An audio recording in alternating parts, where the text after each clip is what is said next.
Makan sampah ini. Teriak ibu mertua sambil menumpahkan sisa makanan ke dalam piringku di depan semua keluarga besar. Lalu suamiku malah tertawa puas. Saat itu juga, langsung kubanting piring itu. Kuceraikan suami dan kutarik semua hartaku. Ibu mertua dan suami panik histeris. Karena, sebelum ceritanya dimulai, silahkan tulis di kolom komentar dari daerah mana saja teman-teman yang menyimak cerita ini. Jangan lupa like dan subscribe agar channel 3 Digit Cinema bisa semakin berkembang dan bisa mempersembahkan cerita yang lebih menarik lagi. Suasana ruang makan di sebuah gedung pertemuan mewah itu dipenuhi oleh suara tawa dan denting sendok yang beradu dengan piring porselen. Malam itu adalah acara kumpul keluarga besar pihak suami Gita. Lampu kristal besar menggantung di langit-langit ruangan, memancarkan cahaya terang yang menyinari berbagai hidangan lezat di atas meja panjang. Ada daging panggang, udang berukuran besar, sup kepiting, dan berbagai makanan mahal lainnya yang dipesan khusus untuk memanjakan lidah puluhan kerabat yang hadir. Gita duduk di sudut meja, diam dan tenang. Ia membetulkan letak jilbabnya perlahan, berusaha menulikan telinga dari berbagai sindiran halus yang sejak tadi dilemparkan oleh keluarga suaminya. Selama bertahun-tahun menikah dengan Alan, Gita selalu menempatkan dirinya sebagai istri yang patuh dan sederhana. Tidak ada satupun dari mereka yang tahu bahwa Gita sebenarnya adalah pewaris tunggal dari sebuah perusahaan raksasa. Ia menyembunyikan identitas aslinya karena ingin mencari pria yang mencintainya dengan tulus, bukan karena harta kekayaannya. Ibu Harni, ibu mertua Gita, duduk di kursi utama dengan gaya yang sangat angkuh. Ia memakai perhiasan emas yang sangat mencolok di leher dan pergelangannya. Sepanjang malam, Ibu Harni terus membanggakan Alan di depan seluruh kerabat. Ia bercerita dengan suara keras tentang betapa suksesnya Alan menjabat sebagai petinggi perusahaan, dan betapa besarnya gaji yang diterima putranya itu. Tentu saja, perusahaan yang dimaksud Ibu Harni adalah perusahaan milik keluarga Gita, di mana Gita diam-diam menempatkan Alan di posisi tinggi tanpa sepengetahuan pria itu. Kerabat yang mendengarkan cerita Ibu Harni langsung memberikan pujian setinggi langit.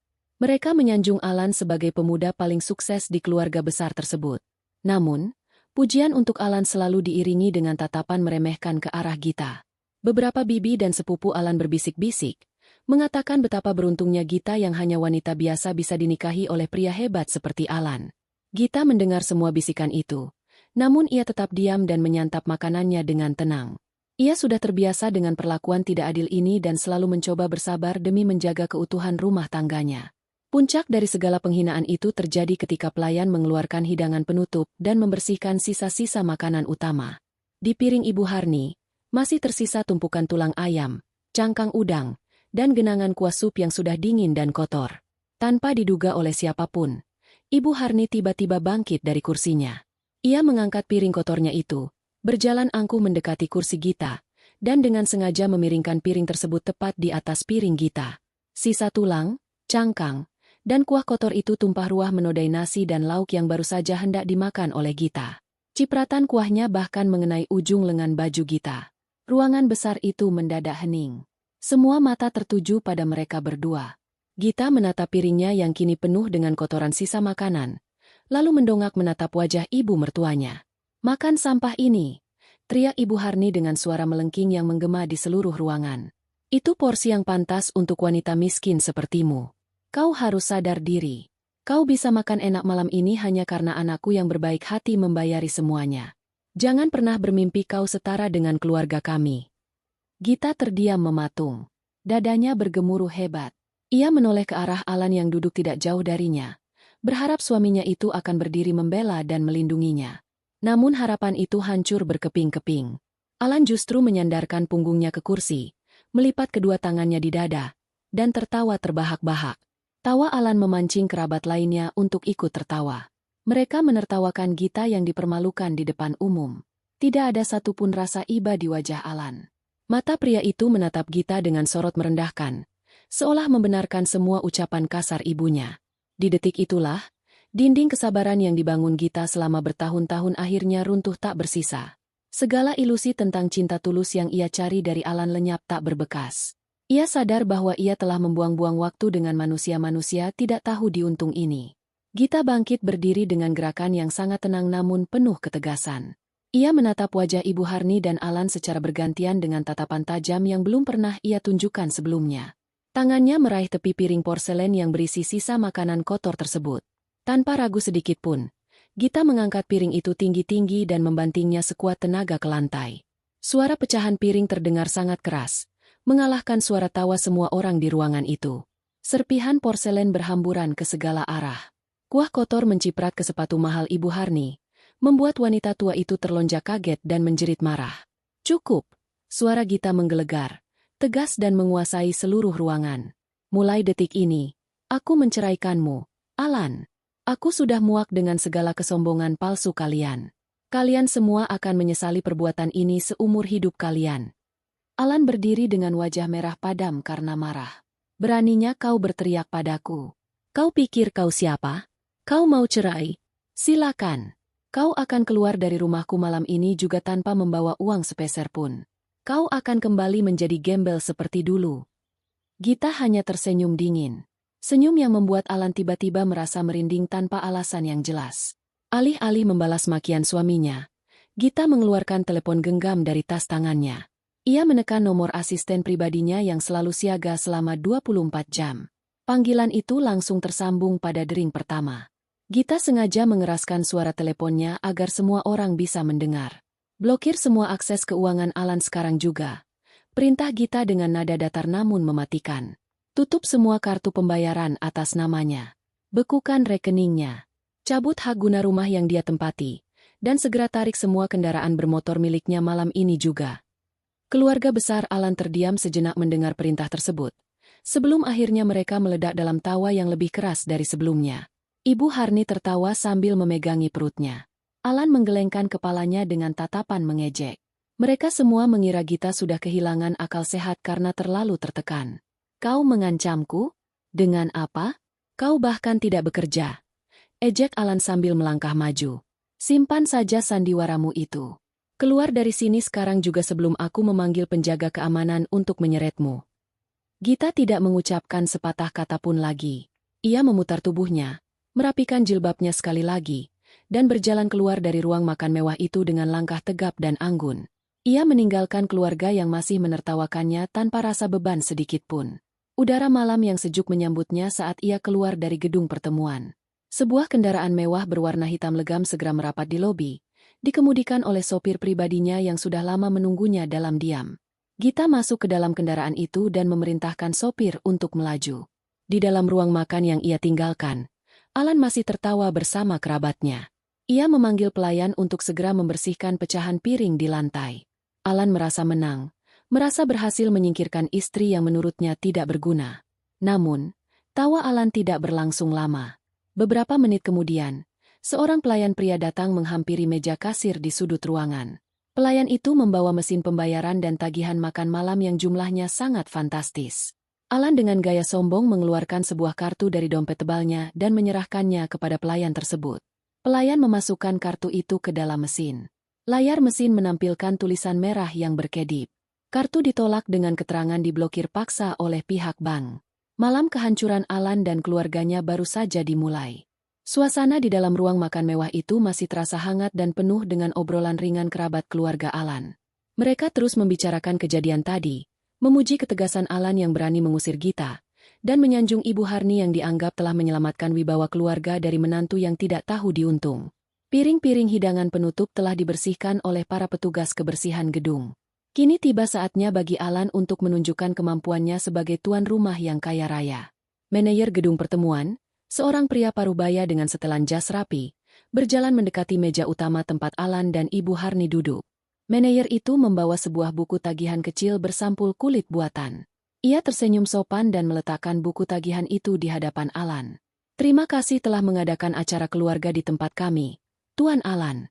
Ini total tagihan untuk penyewaan ruangan pribadi, hidangan makanan laut, dan layanan tambahan malam ini," ucap manajer tersebut dengan nada hormat.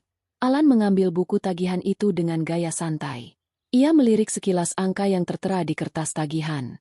Jumlahnya sangat besar, setara dengan gaji belasan bulan seorang pegawai biasa.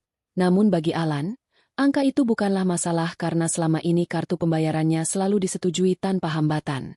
Dengan senyum sombong yang masih tersungging di bibirnya, Alan membuka dompet kulitnya, menarik sebuah kartu pembayaran paling bergengsi yang ia miliki, dan menyerahkannya kepada manajer gedung. Manajer itu menerimanya dan segera memerintahkan salah satu bawahannya untuk memproses pembayaran di mesin yang berada di meja kasir ujung ruangan. Alan kembali melanjutkan obrolannya dengan seorang paman tentang rencana liburan ke luar negeri bulan depan. Beberapa menit berselang, bawahan manajer tadi kembali dengan wajah sedikit tegang. Ia membisikkan sesuatu ke telinga manajernya sambil menyerahkan kembali kartu milik Alan. Senyum sopan di wajah manajer itu sedikit memudar. Ia menundukkan badannya sedikit dan berbicara dengan nada yang lebih rendah, agar tidak mengganggu kerabat lain. Mohon maaf, Tuan Alan. Kartu Anda ditolak oleh sistem. Keterangannya menyatakan bahwa kartu ini telah diblokir secara permanen. Apakah Anda memiliki kartu pembayaran yang lain? Tanya manajer gedung. Alan mengerutkan keningnya. Perasaannya mulai tidak enak. Namun ia berusaha menutupi rasa gugupnya dengan tertawa kecil. Pasti ada kesalahan sistem dari pihak bank. Jaringan mereka memang sering bermasalah akhir-akhir ini. Tidak masalah, pakai saja kartu yang ini, kata Alan sambil mengeluarkan kartu kedua yang juga memiliki batas limit sangat tinggi. Manajer itu kembali menyerahkan kartu kedua kepada bawahannya. Alan mencoba untuk kembali bersikap santai, namun matanya terus mencuri pandang ke arah meja kasir. Ia melihat bawahan manajer itu menggesek kartu kedua berulang kali. Setiap kali digesek, mesin itu mengeluarkan bunyi peringatan pendek. Bawahan itu menggelengkan kepalanya ke arah manajer. Manajer gedung pun kembali menghampiri Alan, kali ini dengan ekspresi wajah yang lebih serius dan tegas. Maaf sekali, Tuan Alan. Kartu kedua Anda juga ditolak dengan keterangan yang sama, diblokir paksa. Mengingat total tagihan acara ini sangat besar, kami mohon Anda menggunakan metode pembayaran lain. Mungkin transfer antar bank atau menggunakan kartu debit langsung. Desak manajer gedung. Keringat dingin mulai merembes di dahi Alan. Dadanya berdegup kencang. Ia segera merogoh telepon genggamnya, membuka aplikasi perbankan untuk mengecek saldo. Saat ia mencoba masuk ke dalam aplikasi, layar teleponnya langsung menampilkan pesan kesalahan merah yang menyatakan bahwa akses ke seluruh rekeningnya telah dibekukan oleh pihak pusat dan ia diminta untuk menghubungi layanan pelanggan. Jantung Alan seakan berhenti berdetak. Ingatannya seketika melayang pada ancaman Gita beberapa saat lalu lewat telepon. Ancaman yang ia dan keluarganya tertawakan habis-habisan. Ternyata Gita tidak sedang bersandiwara. Wanita itu benar-benar memotong semua jalur keuangannya dalam sekejap mata. Ibu Harni yang duduk di sebelah Alan mulai menyadari ada sesuatu yang tidak beres. Ia menepuk lengan putranya. Ada apa, Alan? Kenapa lama sekali bayarnya? Ayo cepat, paman dan bibimu sudah ingin pulang beristirahat. Tegur Ibu Harni. Ibu, kartuku, semua kartuku diblokir. Bisik Alan dengan suara bergetar. Wajahnya pucat pasi seperti kertas. Ibu Harni membelalakan matanya. Apa maksudmu diblokir? Coba pakai uang di rekening gajimu. Jangan membuat kita malu di depan keluarga besar. Balas Ibu Harni dengan nada tertahan namun penuh kepanikan. Semuanya beku. Ibu, aplikasi bank di teleponku juga tidak bisa dibuka. Uang tunai di dompetku sama sekali tidak cukup untuk membayar tagihan ini, jawab Alan panik. Tangannya gemetar saat mencoba menghubungi layanan pelanggan bank. Namun panggilannya terus-menerus dialihkan tanpa jawaban. Melihat kepanikan pelanggannya, manajer gedung mulai kehilangan kesabaran. Ia tidak mau mengambil risiko kerugian yang sangat besar malam itu. Manajer itu memberi kode dengan tangannya, dan 3 orang petugas keamanan bertubuh besar segera mendekat dan berdiri mengelilingi meja Alan. Kehadiran petugas keamanan itu langsung memancing perhatian seluruh kerabat keluarga yang masih berada di ruangan. Obrolan mereka terhenti. Suasana hangat mendadak berubah menjadi tegang dan canggung. Tuan Alan, kami tidak bisa menunggu lebih lama lagi. Anda harus melunasi tagihan ini sekarang juga, atau kami terpaksa menahan Anda dan keluarga Anda di sini atas tuduhan penipuan penyewaan gedung. Ucap manajer itu dengan suara keras yang sengaja ditujukan agar semua orang mendengar. Wajah Ibu Harni langsung merah pada menahan malu yang luar biasa. Ia berdiri dan mencoba membela putranya. Tolong jaga bicara Anda. Anak saya ini petinggi perusahaan besar. Ini pasti hanya masalah jaringan bank. Jangan berani-berani memperlakukan kami seperti penjahat. Bentak Ibu Harni kepada manajer gedung. Kami tidak peduli apa jabatan anak Anda, Nyonya. Aturannya jelas, tidak ada pembayaran, tidak ada yang boleh keluar dari ruangan ini. Sahut manajer itu tidak kalah tegas. Petugas keamanan melangkah maju, menutup akses pintu keluar ruang makan. Kepanikan menyebar dengan cepat di antara kerabat keluarga Alan. Mereka yang tadinya memuji-muji Alan, kini mulai saling berbisik menyalahkan. Beberapa paman dan bibi segera berdiri, berniat meninggalkan tempat itu sebelum mereka ikut tertuduh atau diminta patungan untuk membayar tagihan. Namun langkah mereka dihentikan oleh petugas keamanan. "Buka pintunya. Kami tidak ikut campur urusan pembayaran ini. Itu urusan Alan dan ibunya," teriak seorang paman dari belakang. Ibu Harni yang merasa terpojok akhirnya merendahkan harga dirinya. Ia berjalan mendekati kerabat-kerabatnya dengan wajah memelas. "Paman, bibi, tolong pinjamkan uang kalian dulu. Besok pagi-pagi sekali akan Alan ganti 2 kali lipat. Tolong selamatkan muka keluarga kita," rengek Ibu Harni sambil memegang tangan saudara-saudaranya. Namun kerabat yang tadinya begitu ramah kini menepis tangan Ibu Harni dengan kasar. Mereka serempak membuat berbagai alasan palsu. Ada yang beralasan uangnya sedang diputar untuk usaha, ada yang beralasan harus membayar uang sekolah anak, ada pula yang pura-pura tidak membawa kartu. Tidak ada satupun dari mereka yang bersedia mengeluarkan uang untuk menolong Alan dan Ibu Harni. Saudara-saudara yang menyanjung kekayaan Alan beberapa menit lalu kini menatap pria itu dengan pandangan jijik dan curiga. Malam itu, di dalam ruang makan yang megah tersebut, harga diri Alan dan Ibu Harni benar-benar diinjak-injak, hancur tidak tersisa di hadapan keluarga besar mereka sendiri. Mereka ditahan di dalam gedung, dikelilingi oleh tatapan sinis dan cemoohan dari kerabat yang berusaha menyelamatkan diri masing-masing. Kehancuran yang sesungguhnya baru saja menyapa kehidupan mereka. Matahari pagi bersinar terik, seakan ikut memanaskan kepala Alan dan Ibu Harni. Sepanjang malam mereka tertahan di gedung pertemuan mewah itu. Mereka baru bisa keluar menjelang fajar setelah Alan terpaksa meninggalkan jam tangan mahal dan cincin emas milik Ibu Harni sebagai jaminan sementara kepada manajer gedung. Harga diri mereka telah hancur berantakan di depan seluruh kerabat keluarga besar. Namun, anehnya, tidak ada sedikit pun rasa penyesalan di hati Alan maupun Ibu Harni. Sepanjang perjalanan pulang menggunakan taksi umum, karena kendaraan pribadi mereka entah disembunyikan di mana oleh bawahan Gita, keduanya tidak henti-hentinya mengutuk dan mencaci maki Gita. Mereka masih merasa menjadi korban dari istri yang mereka anggap tidak waras dan tidak tahu diri. Alan bersumpah di dalam taksi itu bahwa begitu kakinya menginjak lantai rumah, hal pertama yang akan ia lakukan adalah mengusir Gita dan melempar semua pakaian wanita itu ke jalan raya. Ibu Harni terus menyemangati putranya, mengatakan bahwa Alan adalah pria sukses yang bisa mendapatkan 1000 wanita yang jauh lebih baik dan lebih kaya daripada Gita. Kesombongan masih menutup mata mereka rapat-rapat dari kenyataan yang sebenarnya. Taksi umum itu akhirnya berhenti di depan sebuah gerbang besi menjulang tinggi yang mengelilingi rumah mewah mereka. Alan turun dari taksi dengan langkah lebar dan wajah merah padam karena amarah yang sudah memuncak. Ia membanting pintu taksi dengan keras, membuat sopir taksi itu terkejut dan segera melaju pergi setelah menerima lembaran uang sisa terakhir dari saku kemeja Alan. Ibu Harni menyusul di belakang putranya, berjalan tergesa-gesa sambil terus mengomel tentang betapa pegal kakinya karena harus berdiri semalaman di gedung pertemuan. Saat mereka mendekati gerbang, langkah Alan mendadak terhenti. Keningnya berkerut dalam. Ia melihat ada yang tidak beres. Gerbang besi itu terbuka lebar, dan di halaman rumah yang sangat luas itu, terparkir sebuah kendaraan pengangkut barang berukuran besar. Tidak hanya itu, ada 5 orang pria bertubuh kekar mengenakan seragam penjaga keamanan berdiri berjejer di depan pintu utama rumah. Di tengah-tengah para penjaga keamanan itu, berdiri seorang pria parubaya mengenakan setelan jas sangat rapi, memegang sebuah map tebal di tangannya. "Siapa kalian? Apa yang kalian lakukan di rumahku?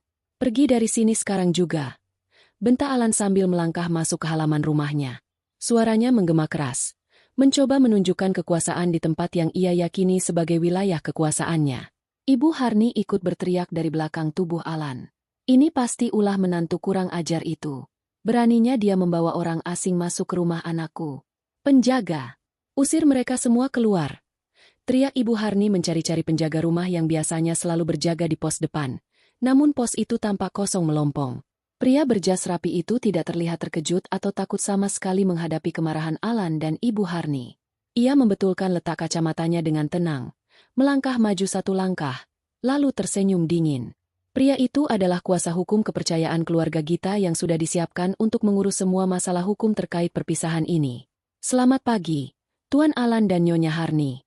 Perkenalkan, saya adalah kuasa hukum resmi yang ditunjuk oleh Nyonya Gita.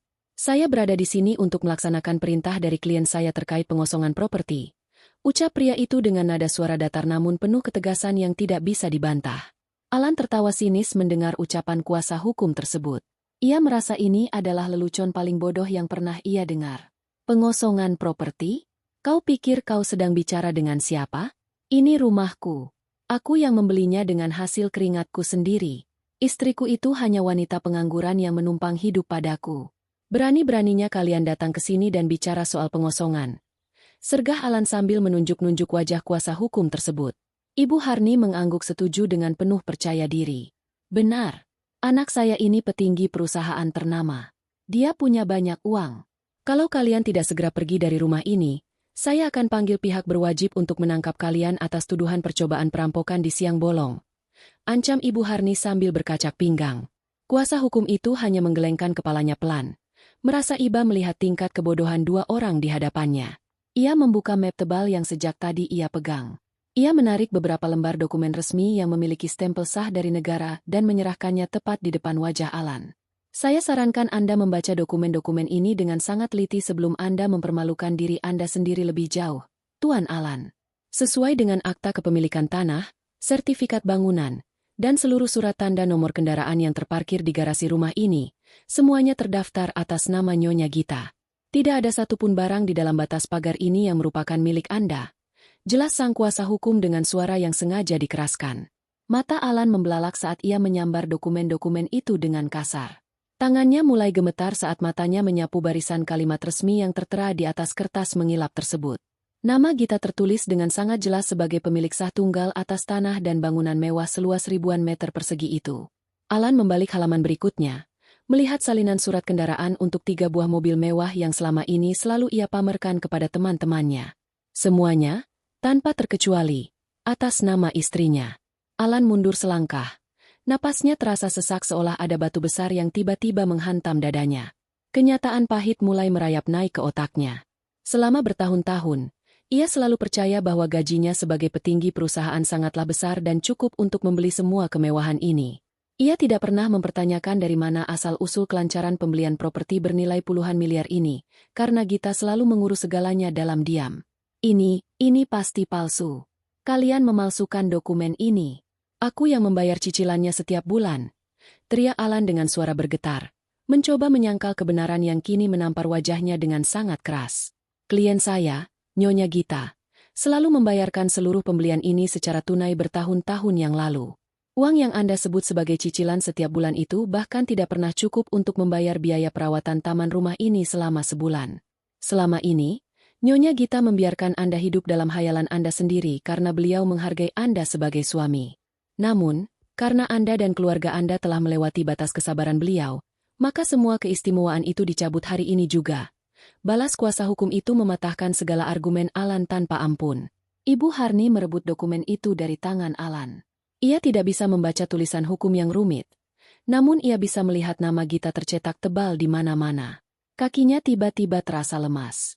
Rumah mewah yang selalu ia banggakan kepada teman-temannya, tempat ia sering mengadakan perkumpulan dengan gaya angkuh, ternyata bukan milik putranya. Tidak mungkin, ini tidak mungkin, lalu kami harus tinggal di mana? Gumam Ibu Harni dengan suara melemah, kesombongannya menguap begitu saja tertiup angin. Itu bukan urusan klien kami. Sekarang, silakan bawa barang-barang kalian dan segera angkat kaki dari tempat ini. Jika kalian menolak, kami akan menggunakan kekerasan untuk menyeret kalian keluar dengan tuduhan masuk tanpa izin, ancam kuasa hukum tersebut. Ia lalu memberikan kode dengan tangan kanannya. 2 orang penjaga keamanan masuk ke dalam rumah dan beberapa menit kemudian keluar membawa 2 buah koper besar dari bahan kain yang sangat murah. Mereka melemparkan koper-koper itu hingga jatuh menggelinding ke aspal jalanan di luar gerbang besi. Koper itu terbuka, menumpahkan isinya. Hanya ada pakaian-pakaian lama milik Alan dan Ibu Harni. Semua pakaian mahal, jam tangan, dan perhiasan yang selama ini dibeli menggunakan uang Gita telah ditahan di dalam rumah. Apa-apaan ini? Di mana barang-barangku yang lain? Di mana pakaian mahalku? Kalian perampok. Jerit Ibu Harni saat melihat hanya pakaian lusuhnya yang dilempar keluar. Semua barang yang dibeli dengan uang Nyonya Gita tetap tinggal di dalam rumah. Kalian hanya berhak membawa barang-barang yang kalian bawa sebelum Nyonya Gita membiayai hidup kalian. Pintu keluar ada di sebelah sana. Selamat pagi, pungkas kuasa hukum itu sambil membalikan badan, berjalan kembali ke dalam rumah diikuti oleh seluruh penjaga keamanan. Gerbang besi raksasa itu kemudian ditutup rapat dan dikunci dari dalam, menimbulkan bunyi dentang logam yang sangat keras. Suara itu seakan menjadi tanda berakhirnya masa kejayaan Alan dan ibunya. Mereka kini benar-benar berada di jalanan, hanya bermodalkan pakaian murah yang berserakan di tanah, terbuang dan tidak memiliki tempat bernaung. Terusir dari rumah megah yang selama bertahun-tahun ia anggap sebagai kerajaannya sendiri membuat akal sehat Alan seolah lumpuh sementara. Ia berdiri di pinggir jalan raya yang mulai ramai oleh kendaraan yang berlalu lalang. Di sampingnya, Ibu Harni duduk meratap di atas koper kain murah yang penutupnya sudah rusak. Wanita tua itu tidak henti-hentinya menangis meratapi nasibnya yang berubah drastis dalam semalam. Alan mengusap wajahnya dengan kasar. Keringat membasahi kemejanya yang sudah kusut sejak semalam. Amarah di dalam dadanya kini bercampur dengan rasa panik yang luar biasa. Ia butuh jalan keluar. Ia butuh uang untuk membalas perbuatan Gita dan mengambil kembali harga dirinya yang telah diinjak-injak. Otak Alan berputar cepat mencari solusi. Ia teringat pada jabatannya di tempat ia bekerja. Ia adalah salah satu petinggi utama di sebuah perusahaan besar. Ia memiliki wewenang untuk mencairkan dana darurat perusahaan dengan alasan keperluan mendesak. Alan meyakinkan dirinya sendiri bahwa ia bisa menggunakan dana tersebut untuk menyewa pembela hukum terbaik guna menuntut Gita. Ia tidak tahu bahwa perusahaan tempat ia bekerja adalah rahasia terbesar yang disembunyikan Gita darinya. Ibu, tunggu di sini sebentar. Jaga koper kita. Aku akan pergi ke kantorku sekarang. Aku akan mengambil uang dari brankas perusahaanku. Kita akan sewa orang paling pintar dan kita akan penjarakan wanita itu. Ibu tenang saja. Anakmu ini masih punya jabatan tinggi. Kita tidak akan jatuh miskin. Ucap Alan dengan suara lantang, mencoba menenangkan ibunya sekaligus memberikan kekuatan pada dirinya sendiri. Ibu Harni menghentikan tangisannya sejenak. Ia mengangguk lemah. Secercah harapan kembali muncul di matanya yang sembab. Cepat pergi, Alan. Ambil uang yang banyak. Ibu tidak mau duduk di pinggir jalan seperti orang susah begini. Pintanya dengan nada memelas. Tanpa membuang waktu, Alan menahan sebuah taksi yang lewat dan langsung memerintahkan sopirnya menuju gedung perkantoran mewah. Sepanjang perjalanan, Alan merapikan pakaiannya yang kusut. Ia berusaha mengembalikan aura wibawa yang selalu ia tampilkan saat berada di lingkungan kerja. Begitu taksi berhenti di depan gedung pencakar langit berlantai puluhan itu, Alan melangkah keluar dengan dagu terangkat. Ia berjalan melewati pintu putar kaca raksasa dan masuk ke dalam ruangan penerima tamu yang luas dan sejuk. Namun, ada pemandangan aneh yang langsung menyambutnya. Begitu Alan melangkah masuk, semua pegawai yang sedang berlalu lalang tiba-tiba menghentikan langkah mereka. Orang-orang yang biasanya menunduk hormat dan menyapanya dengan ramah kini hanya diam mematung. Mereka menatap Alan dengan pandangan sinis. Beberapa bahkan terlihat terang-terangan mencibir sambil berbisik-bisik dengan rekan di sebelahnya. Alan merasa terganggu dengan tatapan-tatapan itu. Namun ia memilih mengabaikannya. Ia berpikir mungkin penampilannya yang berantakan pagi ini menjadi penyebabnya. Ia terus melangkah menuju lorong khusus petinggi perusahaan dan masuk ke dalam kotak besi pengangkut yang membawanya langsung ke lantai paling atas. Sasaran utamanya adalah ruang rapat pengatur keuangan. Saat ia tiba di ruangan besar itu, beberapa staf keuangan sedang sibuk membereskan tumpukan dokumen di atas meja panjang. Kalian semua, hentikan pekerjaan kalian. Siapkan dana darurat perusahaan atas namaku sekarang juga. Aku butuh uang tunai dalam jumlah besar, hari ini juga. Perintah Alan dengan suara keras sambil memukul meja rapat, berusaha mendominasi ruangan. Kepala bagian keuangan, seorang wanita parubaya yang biasanya selalu menuruti perintah Alan dengan patuh, kini menatapnya dengan pandangan dingin. Ia melipat tangannya di dada dan tidak beranjak sedikit pun dari tempat duduknya. Maaf, Tuan Alan, kami tidak bisa memproses permintaan Anda. Anda sudah tidak memiliki wewenang apapun di perusahaan ini sejak pagi tadi. Jawab kepala bagian keuangan itu dengan suara tenang namun tegas. Alan melebarkan matanya. Rahangnya mengeras. Apa maksudmu tidak punya wewenang? Aku adalah petinggi di sini. Aku atasan kalian. Siapa yang berani mencabut wewenangku tanpa sepengetahuanku? Panggil pimpinan tertinggi sekarang juga. Bentak Alan murka. Kau tidak perlu memanggil siapa-siapa. Alan. Aku sudah ada di sini. Sebuah suara wanita yang sangat dikenalnya terdengar dari arah pintu masuk ruang rapat. Suara yang lembut namun memancarkan aura kekuasaan yang sangat kuat. Alan memutar tubuhnya dengan cepat. Napasnya tercekat di tenggorokan saat melihat siapa yang berdiri di ambang pintu. Itu adalah Gita. Istrinya yang selalu tampil sederhana di rumah, kini mengenakan setelan pakaian kerja yang sangat mewah dan berkelas. Penampilannya sangat berwibawa. Di belakang Gita, berdiri berjajar seluruh jajaran petinggi pengambil keputusan perusahaan yang selama ini selalu Alan hormati. Mereka semua menunduk hormat kepada Gita, menempatkan wanita itu sebagai pemimpin tertinggi di ruangan tersebut. Gita, sedang apa kau di sini? Dan kenapa kalian semua menunduk padanya? Apa yang sebenarnya terjadi di sini? Tanya Alan dengan suara bergetar. Kebingungan dan rasa takut mulai menguasai seluruh pikiran sadarnya. Gita berjalan melangkah masuk ke dalam ruang rapat dengan perlahan. Suara ketukan sepatunya memecah keheningan ruangan. Ia berjalan melewati Alan seolah pria itu tidak ada. Lalu duduk di kursi utama yang terletak di ujung meja rapat. Kursi yang selama ini tidak pernah diduduki oleh siapapun karena pemilik utama perusahaan tidak pernah menampakkan diri. Selamat datang di perusahaanku, Alan. Perusahaan keluarga yang sudah kuwarisi jauh sebelum aku mengenal pria serakah sepertimu, ucap Gita santai sambil bersandar di kursi kebesarannya. Ia menatap tajam tepat di mata Alan.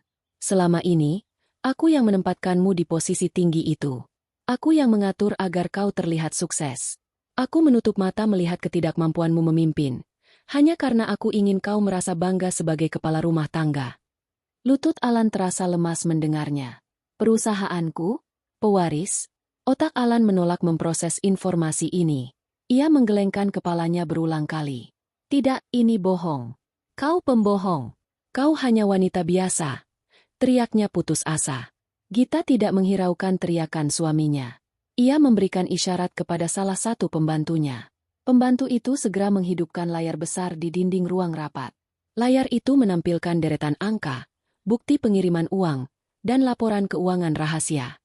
Sayangnya, kebaikan hatiku kau balas dengan pengkhianatan. Lanjut Gita dengan nada suara yang mulai meninggi. Kau tidak hanya berselingkuh di belakangku, tetapi kau juga mencuri uang dari perusahaanku. Bukti-bukti di layar ini menunjukkan ratusan transaksi gelap yang kau lakukan selama 3 tahun terakhir. Kau memindahkan dana perusahaan ke rekening pribadimu, menggunakan uangku untuk membelikan barang mewah untuk wanita simpananmu, dan membiayai gaya hidup keluargamu yang tidak tahu malu. Alan menatap layar itu dengan mata terbelalak. Wajahnya pucat seputih kapas. Semua rahasia busuk yang ia simpan dengan sangat rapi kini terpampang nyata di depan seluruh jajaran petinggi perusahaan. Tubuhnya mulai bergetar hebat. Ia tidak bisa lagi menyangkal. Bukti-bukti itu terlalu kuat dan akurat. Gita, tolong. Kita bisa bicarakan ini di rumah. Ini masalah keluarga kita. Tolong jangan permalukan aku di depan mereka semua. Bisik Alan memelas. Nada suaranya berubah menjadi rintihan yang menyedihkan. Kesombongannya hancur tidak bersisa. Berganti dengan ketakutan yang luar biasa. Gita menggebrak meja dengan telapak tangannya. Suaranya menggema keras di ruangan tertutup itu. Rumah? Kita sudah tidak punya rumah bersama. Dan jangan sebut dirimu sebagai keluargaku. Di ruangan ini, aku adalah atasanmu, dan kau adalah pencuri yang merugikan perusahaanku. Gita kemudian berdiri dari kursinya. Ia menunjuk ke arah pintu keluar dengan jari telunjuknya. Di depan seluruh jajaran yang hadir hari ini, aku memecatmu dengan tidak hormat, Alan. Kau diberhentikan atas tuduhan penggelapan uang perusahaan. Tim hukumku sudah menyusun laporan resmi untuk diserahkan kepada pihak penegak keadilan atas semua tindakan kejahatanmu. Gita, jangan lakukan ini. Aku suamimu. Kau tidak bisa menghancurkanku seperti ini. Alan menjatuhkan dirinya ke lantai, mencoba meraih kaki Gita untuk memohon ampunan. Namun sebelum tangan Alan menyentuh pakaian Gita, 4 orang penjaga keamanan perusahaan yang bertubuh besar sudah masuk ke dalam ruangan. Mereka meringkus kedua lengan Alan dengan paksa, menarik pria itu berdiri, dan menyeretnya keluar dari ruang rapat. Alan memberontak dan berteriak histeris, memohon belas kasihan. Sepanjang lorong gedung perkantoran, ia diseret layaknya penjahat. Seluruh karyawan keluar dari meja kerja mereka untuk menyaksikan kejatuhan petinggi yang selama ini selalu bersikap sombong dan merendahkan bawahan tersebut. Alan dilempar keluar dari pintu depan gedung, jatuh terjerembab di atas jalan masuk yang keras. Pakaiannya kotor dan robek. Semua pandangan merendahkan dari orang-orang di sekitarnya menusuk-nusuk hatinya. Jabatannya hancur berkeping-keping. Kehormatannya musnah dalam hitungan menit. Kini ia benar-benar menjadi seorang pria yang tidak memiliki apa-apa, terbuang dan tidak berharga sama sekali. Tubuh Alan terhempas keras ke atas aspal jalanan di depan gedung perkantoran tempatnya bekerja. Telapak tangannya lecet akibat bergesekan dengan permukaan jalan yang kasar. Ia meringis menahan sakit yang menjalar di sekujur tubuhnya. Penjaga keamanan yang tadi menyeretnya berdiri bersedekap di depan pintu kaca utama, memastikan Alan tidak berani melangkah masuk kembali ke dalam gedung tersebut. Beberapa pejalan kaki yang kebetulan melintas menghentikan langkah mereka sejenak, menatap Alan dengan tatapan penuh tanya dan cibiran. Pakaian kerjanya yang pagi tadi terlihat sangat rapi kini kotor dan berantakan. Kancing kemejanya terlepas 2 buah, dan kerahnya robek akibat tarikan paksa. Alan menundukkan wajahnya dalam-dalam, menyembunyikan rona merah yang membakar pipinya akibat rasa malu yang tidak tertahankan. Ia yang selama bertahun-tahun selalu dihormati dan ditakuti oleh seluruh karyawan di gedung itu, kini dibuang layaknya tumpukan sampah yang tidak berharga. Harga dirinya telah hancur lebur tanpa sisa di hadapan ratusan pasang mata bawahannya sendiri. Dengan susah payah, Alan bangkit berdiri. Kakinya terasa lemas dan gemetar. Pikirannya kosong melompong. Ia berjalan menjauhi area gedung perkantoran itu dengan langkah gontai, tidak tahu harus menuju kemana. Seluruh akses keuangannya telah dibekukan. Ia tidak memiliki uang tunai sama sekali, bahkan untuk sekadar membeli sebotol air minum. Kendaraan mewahnya sudah disita, dan rumah megahnya telah tertutup rapat untuknya. Di tengah keputusasaan yang mulai mencekik lehernya, sebuah nama tiba-tiba melintas di benaknya. Kania, wanita cantik yang selama ini menjadi selingkuhannya. Kania selalu menyambutnya dengan senyuman manis dan pelukan hangat. Kania selalu memujinya sebagai pria paling hebat dan berkuasa. Alan merasa yakin bahwa di saat dunia runtuh menimpanya, Kania akan menjadi satu-satunya tempat ia bernaung. Ia ingat bahwa ia telah menyewakan sebuah tempat tinggal mewah untuk Kania, membelikan perabotan mahal, dan memberikan uang bulanan yang sangat besar kepada wanita itu. Kini saatnya ia menagih sedikit balas budi. Ia berencana menumpang hidup di tempat Kania untuk sementara waktu sampai ia bisa menemukan cara untuk melawan Gita. Alan memaksakan kakinya untuk terus melangkah sejauh beberapa kilometer menuju gedung tempat tinggal Kania. Keringat bercucuran membasahi wajah dan kemejanya. Napasnya terengah-engah karena ia tidak terbiasa berjalan kaki sejauh ini. Panas matahari menyengat kulitnya tanpa ampun. Setelah perjalanan yang terasa seperti siksaan panjang, Alan akhirnya tiba di lobi gedung yang megah tersebut. Penjaga lobi sempat menatapnya dengan curiga karena penampilannya yang berantakan. Namun karena wajah Alan sudah sangat dikenali sebagai tamu tetap yang sering memberikan uang saku tambahan, penjaga itu akhirnya membiarkannya masuk menuju kotak besi pengangkut orang. Alan menekan tombol menuju lantai atas tempat Kania tinggal. Jantungnya berdebar-debar penuh harap. Ia membayangkan Kania akan terkejut melihat keadaannya, lalu menangis sedih dan merawat luka-lukanya dengan penuh kasih sayang. Hayalan itu memberikannya sedikit kekuatan tambahan untuk berdiri tegak. Setibanya di depan pintu bernomor pesanan Kania, Alan menarik napas panjang. Ia merapikan sedikit rambutnya yang berantakan, lalu mengetuk pintu kayu tebal itu beberapa kali. Tidak ada jawaban. Ia mengetuk lagi dengan sedikit lebih keras. Terdengar suara langkah kaki mendekat dari balik pintu, diikuti oleh bunyi kunci yang diputar. Pintu terbuka perlahan. Kania berdiri di ambang pintu, mengenakan pakaian santai yang sangat bagus, hasil pemberian Alan bulan lalu. Namun, tidak ada senyuman manis di bibir wanita itu. Wajah Kania terlihat sangat dingin, angkuh, dan penuh dengan rasa jijik saat matanya menyapu penampilan Alan dari atas ke bawah. Alan yang sudah terlalu lelah tidak menyadari perubahan sikap Kania. Ia langsung mencoba melangkah masuk ke dalam ruangan.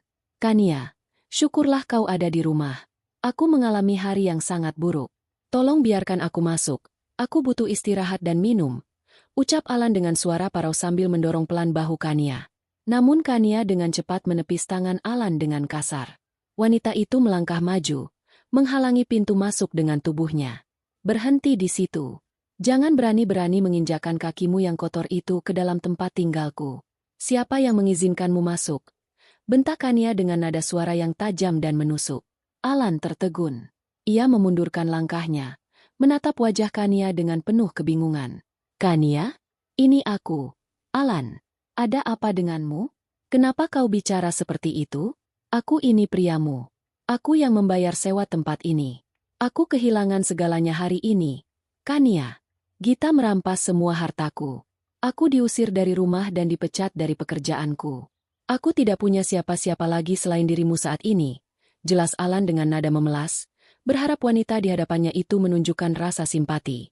Kania justru membalas ucapan Alan dengan tawa yang sangat keras dan merendahkan. Tawa itu terdengar sangat menyakitkan di telinga Alan. Kau pikir aku tidak tahu? Asisten dari istrimu yang luar biasa kaya itu sudah mengirimkan semua bukti kebangkrutanmu ke telepon genggamku sejak pagi tadi. Dia memberitahuku bahwa kau kini hanyalah seorang gembel pengangguran yang tidak memiliki apa-apa. Kau pikir aku peduli padamu?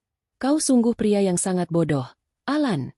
Seru Kania tanpa belas kasihan sedikit pun. Mata Alan terbelalak lebar.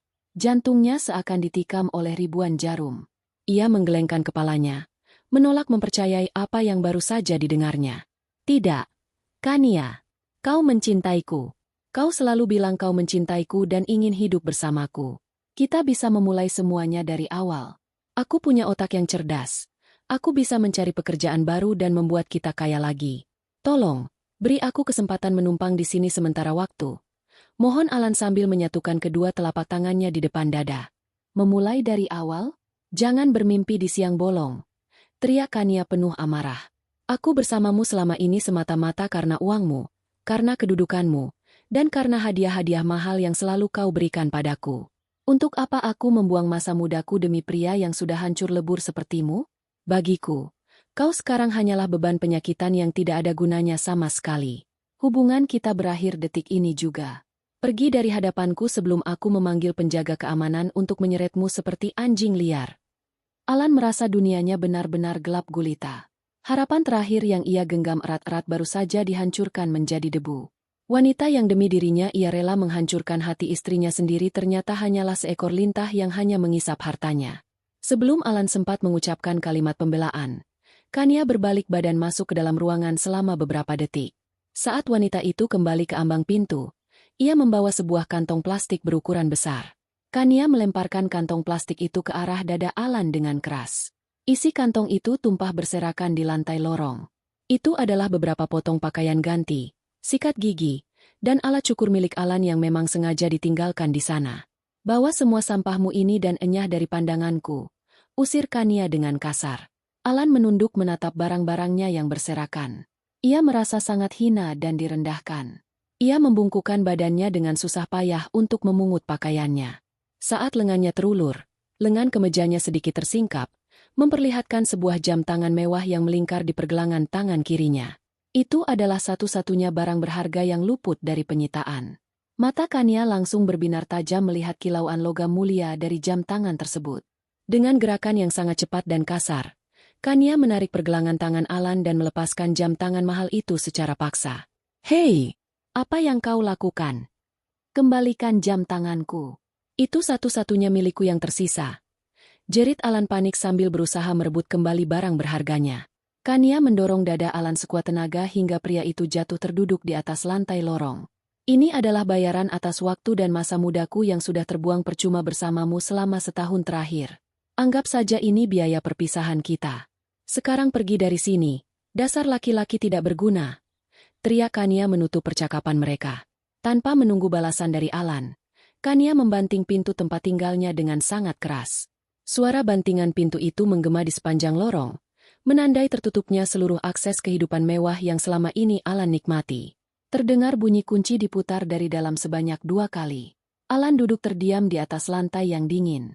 Ia memeluk lututnya sendiri, menatap kosong ke arah pintu kayu tebal di hadapannya. Hatinya hancur berkeping-keping. Pengkhianatan yang berlapis-lapis ini akhirnya meruntuhkan sisa-sisa kesombongannya. Ia menyadari betapa bodohnya dirinya selama ini. Ia telah membuang berlian murni demi memungut batu kerikil di pinggir jalan. Kini ia benar-benar sendirian, kelaparan, dan tidak memiliki arah tujuan.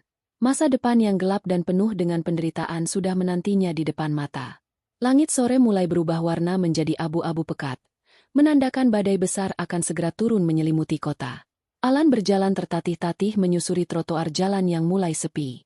Tangannya menenteng kantong plastik berisi pakaian kusut yang tadi dilemparkan oleh Kania. Setelah menempuh perjalanan panjang yang menguras habis seluruh sisa tenaga di tubuhnya, ia akhirnya tiba di sebuah persimpangan jalan tempat ibunya menunggu. Ibu Harni masih duduk di atas koper kain yang rusak. Wajahnya terlihat sangat lelah dan pucat. Begitu melihat kedatangan putranya, mata wanita tua itu sedikit berbinar penuh harap. Ia langsung berdiri dan menghampiri Alan, menanti kabar baik tentang uang dan keadilan yang dijanjikan putranya beberapa jam yang lalu. Alan, syukurlah kau sudah kembali. Ibu sudah tidak tahan duduk di sini. Perut ibu sakit sekali karena kelaparan. Mana uang dari perusahaanmu? Ayo kita pergi makan makanan yang enak lalu mencari tempat menginap yang bagus. Ucap Ibu Harni dengan nada menuntut. Belum menyadari raut wajah putranya yang terlihat seperti mayat hidup. Alan menundukkan kepalanya. Tidak berani menatap langsung ke dalam mata ibunya. Tangannya meremas kuat kantong plastik yang ia bawa. Ibu, maafkan aku, kita tidak punya uang. Perusahaan itu, perusahaan tempatku bekerja, ternyata itu semua milik Gita. Dia sudah memecatku. Kania juga mengusirku dan merampas jam tanganku. Kita benar-benar tidak punya apa-apa sekarang, Ibu. Jawab Alan dengan suara yang sangat pelan, diiringi isakan tangis yang tertahan di tenggorokannya. Mendengar penjelasan itu, kaki Ibu Harni seketika terasa lemas.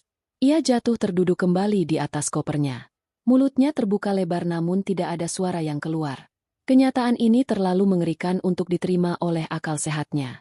Wanita yang selalu memamerkan kekayaan dan menghina orang miskin itu kini harus menerima kenyataan bahwa dirinya telah berubah menjadi gembel jalanan. Udara sore terasa semakin dingin, menyusup hingga ke tulang sumsum mereka. Tidak ada waktu untuk meratapi nasib di pinggir jalan. Alan harus segera mencari tempat bernaung sebelum hujan lebat turun. Dengan sisa uang koin yang ada di dalam saku celananya, ia mengajak ibunya berjalan menyusuri gang-gang sempit yang jauh dari jalan raya utama.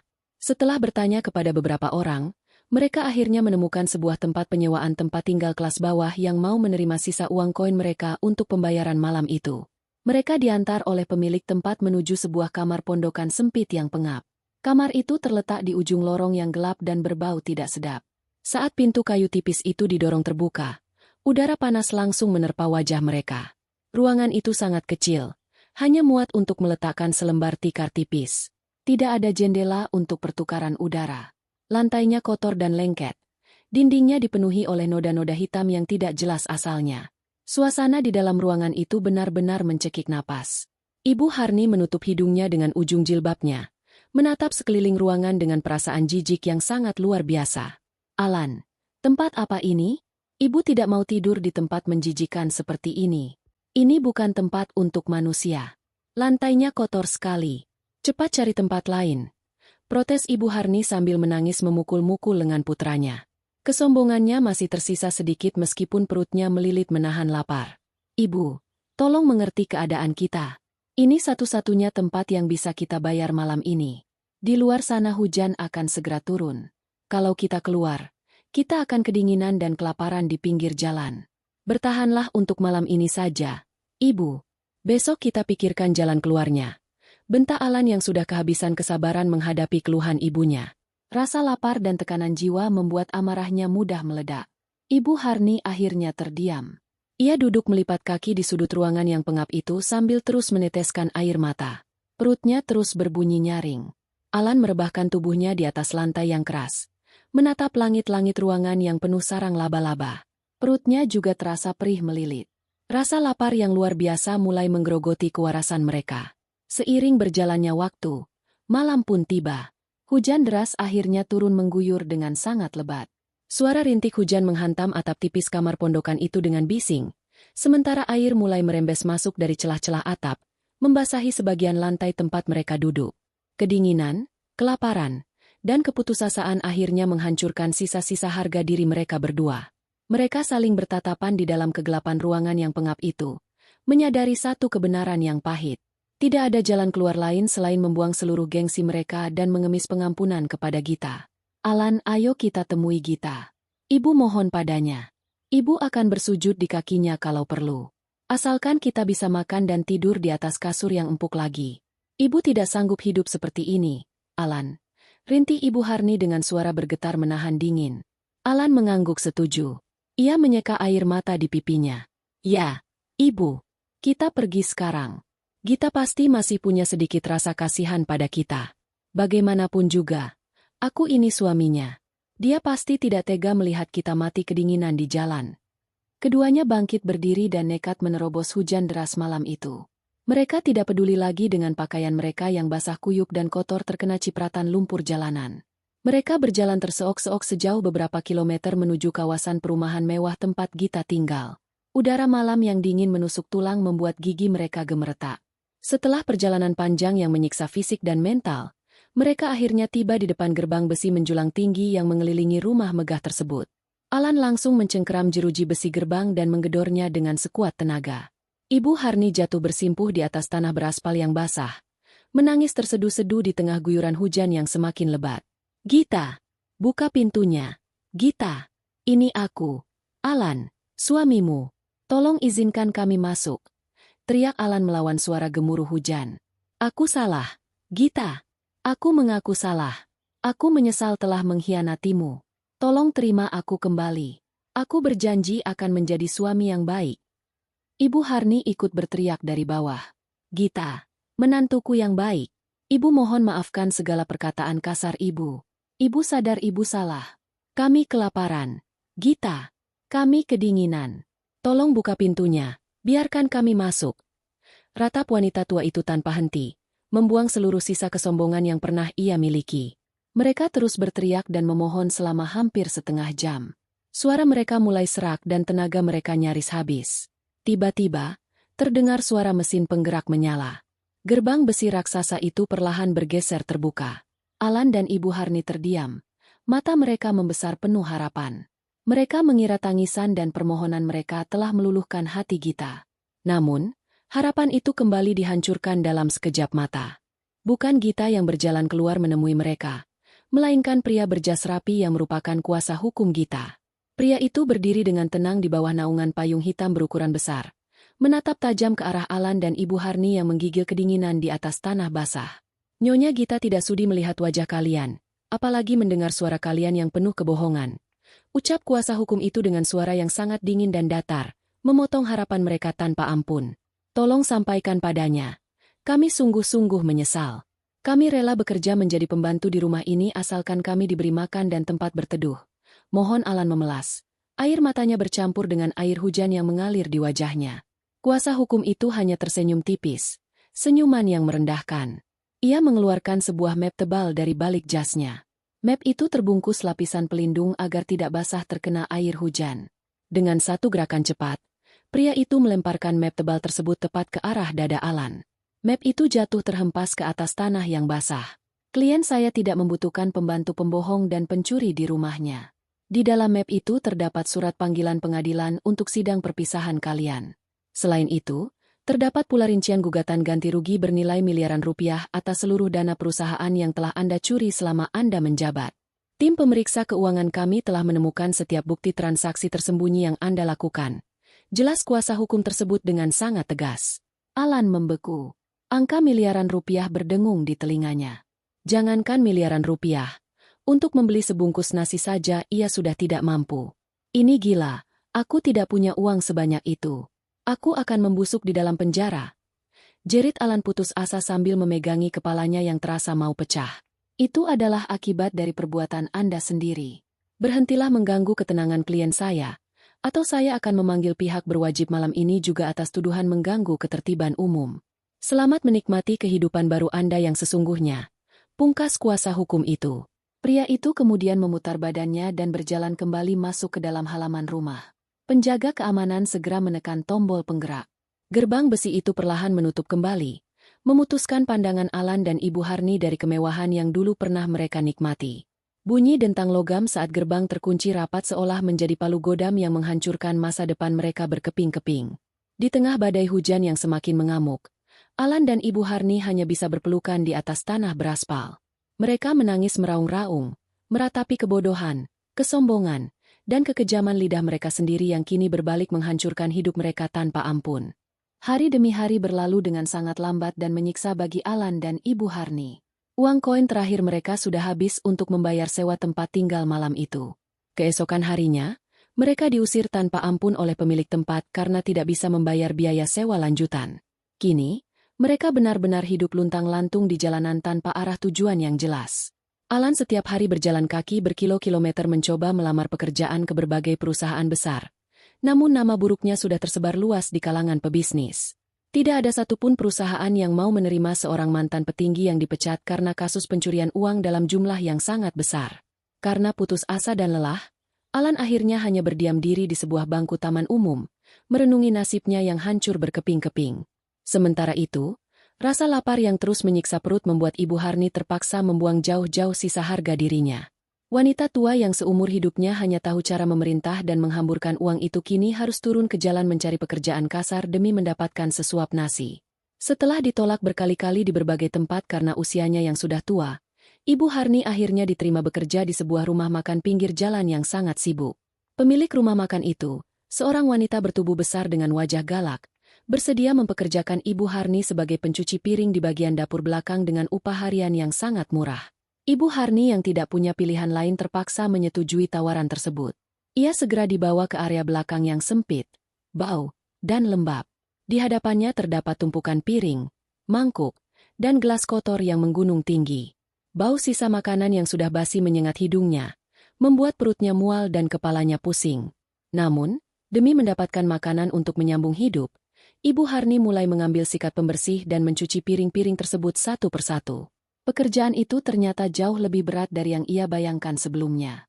Tulang-tulangnya yang sudah tua dan tidak terbiasa bekerja keras terasa sangat nyeri. Tangannya yang biasanya selalu dirawat dengan krim mahal dan dihiasi perhiasan emas kini keriput, kemerahan, dan melepuh akibat terkena cairan sabun pembersih yang keras. Baru bekerja selama 2 jam, pinggangnya terasa seperti mau patah menjadi 2. Gerakannya menjadi sangat lambat dan kaku. Ia sering berhenti sejenak untuk mengusap keringat di dahi dan memijat pinggangnya yang sakit. Lambatnya pekerjaan Ibu Harni membuat aliran piring bersih ke bagian depan rumah makan menjadi sangat terhambat. Pelanggan mulai mengeluh dan berteriak karena pesanan mereka tidak kunjung datang akibat rumah makan kehabisan piring bersih. Mendengar keluhan pelanggan yang semakin banyak, pemilik rumah makan langsung bergegas menuju dapur belakang dengan wajah merah padam karena menahan amarah. Ia melihat Ibu Harni sedang duduk bersandar di dinding lembab sambil mengipasi wajahnya dengan selembar kardus bekas, sementara tumpukan piring kotor di hadapannya masih menggunung tinggi. Amarah pemilik rumah makan itu langsung meledak seketika. Ia berjalan cepat menghampiri Ibu Harni dan menendang tumpukan panci kotor di dekat wanita tua itu, hingga menimbulkan suara berisik yang memekakan telinga. "Heh, sedang apa kau duduk santai di situ? Pelanggan di depan sudah marah-marah karena piring bersih habis. Aku membayarmu untuk bekerja, bukan untuk bermalas-malasan. Kerja lambat sekali. Kalau begini terus, usahaku bisa bangkrut karena kau." Bentak pemilik rumah makan itu dengan suara yang sangat keras menggema di dapur sempit tersebut. Ibu Harni terkejut dan segera berdiri dengan susah payah sambil memegangi pinggangnya. "Maaf, Nyonya. Tangan dan pinggang saya sakit sekali. Tolong beri saya waktu sebentar untuk istirahat. Saya benar-benar kelelahan dan pusing." Rengek Ibu Harni dengan nada memelas, berharap mendapat sedikit belas kasihan. "Istirahat katamu. Kau baru bekerja 2 jam dan sudah minta istirahat. Lihat piring-piring ini," teriak sang pemilik sambil menunjuk gunungan piring kotor dengan kasar. "Dulu aku mempekerjakan orang yang jauh lebih muda darimu dan dia bisa menyelesaikan semua ini dalam waktu 1 jam. Kau sungguh orang tua yang tidak berguna." Pemilik rumah makan itu tiba-tiba mengambil sebuah piring kotor dari meja keranjang yang baru saja diantarkan oleh pelayan ke belakang. Di atas piring itu terdapat tumpukan sisa tulang ayam, kepala ikan, dan genangan sisa kuah soto yang sudah kental dan berbau sangat amis. Dengan raut wajah penuh amarah dan rasa jijik, pemilik rumah makan itu melangkah maju. Ia membanting piring kotor tersebut dengan keras ke lantai, tepat di ujung kaki Ibu Harni yang gemetar. Kuah amis dan sisa makanan yang menjijikan itu menciprat mengenai kaki dan celana lusuh yang dikenakan oleh Ibu Harni. "Kalau kerjamu lambat, makan sampah ini," teriak pemilik rumah makan itu dengan mata melotot tajam. "Jangan banyak alasan di tempatku.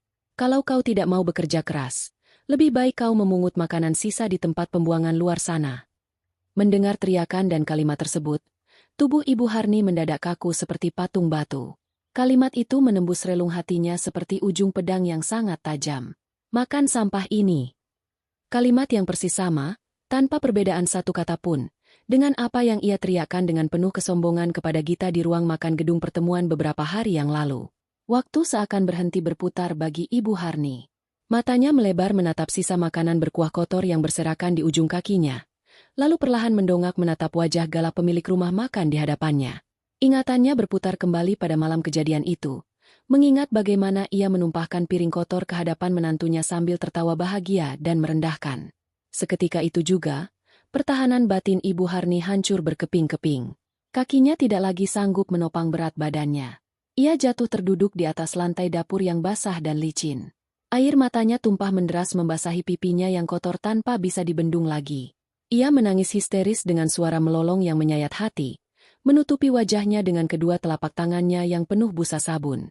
Ia akhirnya menyadari dengan sangat jelas bahwa hukuman alam datang memukulnya dengan kecepatan yang sangat mengerikan.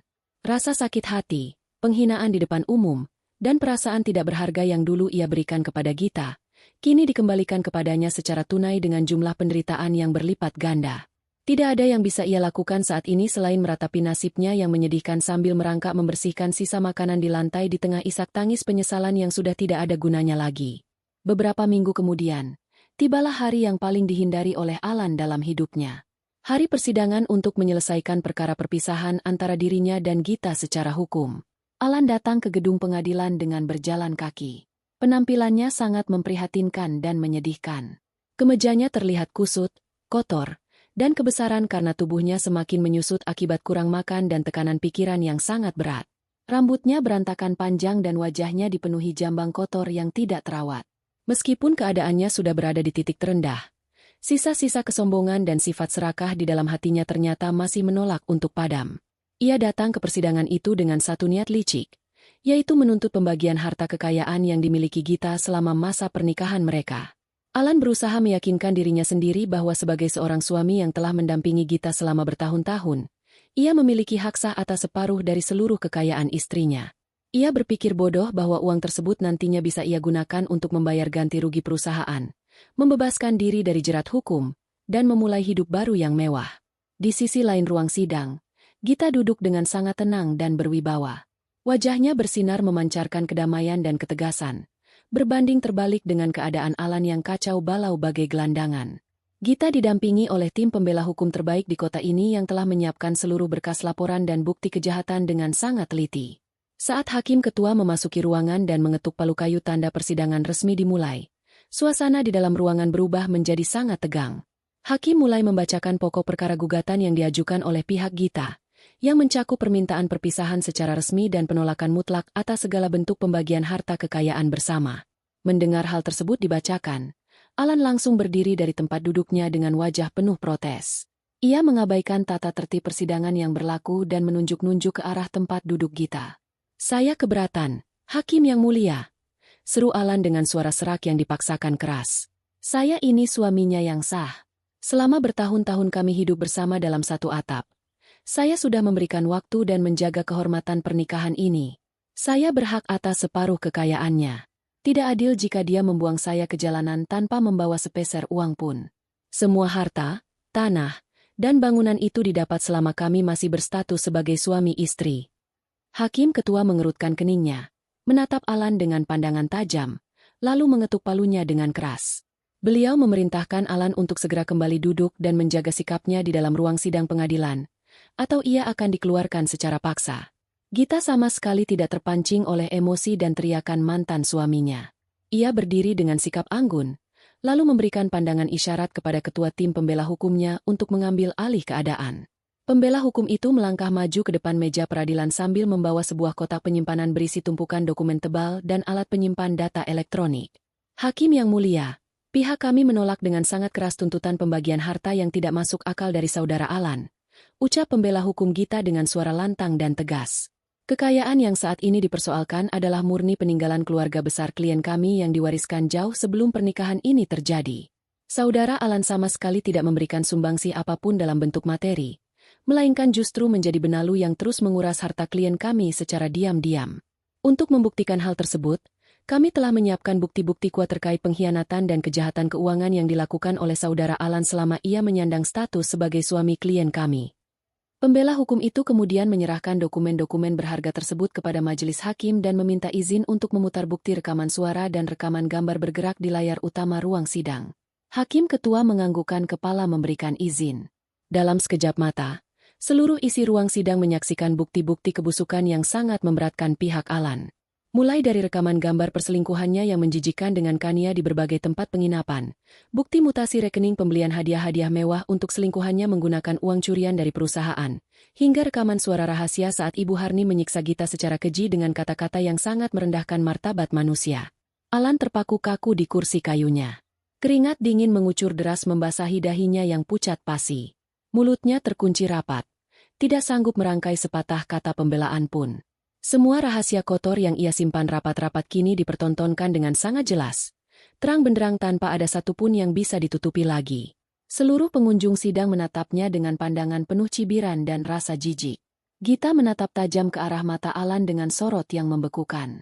Suami yang berani mencuri uang perusahaan untuk membelikan barang berharga bagi wanita simpanan, dan membiarkan ibunya menyiksa istrinya secara keji di depan umum tanpa rasa bersalah. Apakah manusia seperti itu masih memiliki muka untuk menuntut harta milik saya? Hakim yang mulia, silakan Anda nilai sendiri apakah pria pembohong dan pencuri kelas berat ini pantas mendapatkan simpati dan uang dari pengadilan keadilan ini. Hakim ketua memeriksa seluruh tumpukan dokumen bukti pengiriman uang gelap yang dilampirkan oleh pihak Gita. Wajah hakim itu terlihat sangat serius. Setelah berunding sejenak dengan hakim anggota lainnya di meja peradilan, hakim ketua akhirnya merapikan kertas catatannya dan membacakan putusan akhirnya. Suaranya menggema di seluruh sudut ruangan, membawa keadilan mutlak yang selama ini ditunggu-tunggu oleh Gita.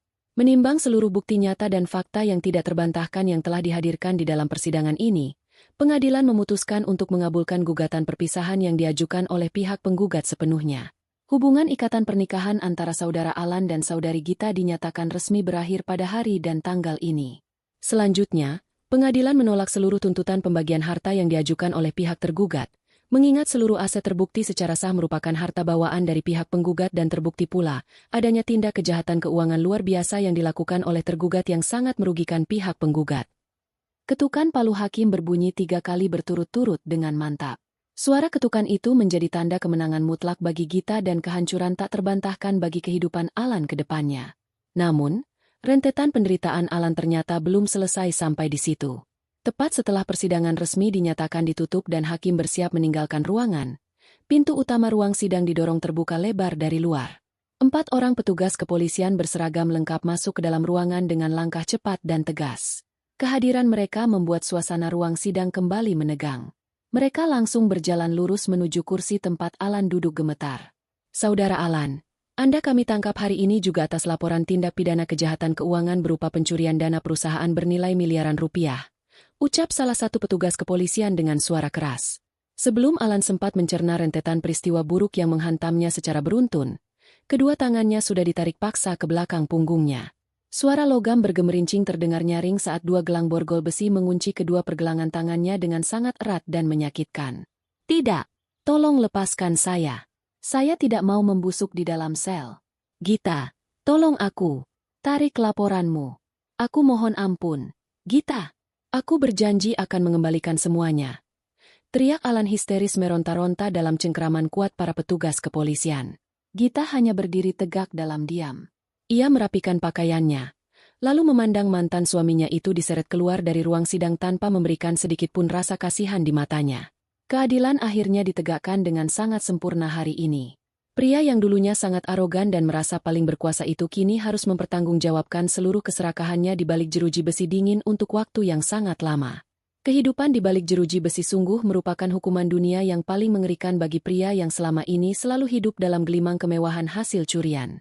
Ruang sel tahanan yang ditempati oleh Alan berukuran sangat sempit, berbau pesing, dan tidak memiliki pertukaran udara yang memadai. Dinding betonnya terasa sangat dingin, sedingin perlakuan para tahanan lain terhadap dirinya. Di dalam sel tertutup tersebut, Alan harus berbagi tempat tidur berupa lantai semen keras dengan belasan penghuni penjara lainnya. Pada hari-hari pertamanya, Alan masih belum bisa menerima kenyataan bahwa ia telah berubah status menjadi seorang tahanan akibat kejahatan keuangannya. Sisa-sisa kesombongannya masih sering muncul ke permukaan. Ia menolak memakan makanan jatah penjara yang terasa hambar dan menolak membersihkan lantai yang ada di sudut ruangan. Sikap angkuh yang terus ia tunjukkan itu akhirnya memancing amarah para penghuni sel tahanan yang jauh lebih kuat dan berkuasa darinya. Seorang tahanan berwajah seram dengan bekas luka melintang di pipinya melangkah mendekati Alan yang sedang duduk menyendiri di sudut ruangan. Pria bertubuh raksasa itu adalah pemimpin kelompok di blok tahanan tersebut. Tanpa banyak basa-basi, pria berwajah seram itu menendang lutut Alan dengan keras, menyuruhnya berdiri. Alan meringis menahan sakit, namun ia mencoba membusungkan dadanya, berusaha menutupi rasa takut yang mulai menggetarkan seluruh persendian tubuhnya. Anak baru.